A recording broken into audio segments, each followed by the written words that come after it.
সিদ্ধান্ত হয়েছে কুর্মীর দেওয়ালে কোনো রকম রাজনৈতিক প্রচার করতে দেওয়া হবে না।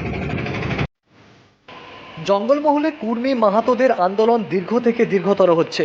জঙ্গলমহলের আদিবাসী সমাজের এই আন্দোলনে রেল ও জাতীয় সড়ক অবরুদ্ধ ছিল দীর্ঘদিন, বন্ধ ডাকা হয়েছিল বেশ কয়েকবার।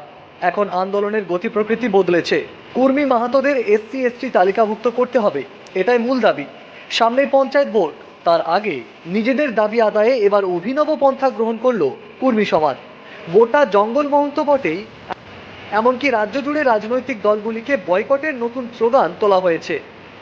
পাড়ায় পাড়ায় উঠছে ডাক, কর্মীদের দেওয়াল ফাঁকায় থাক।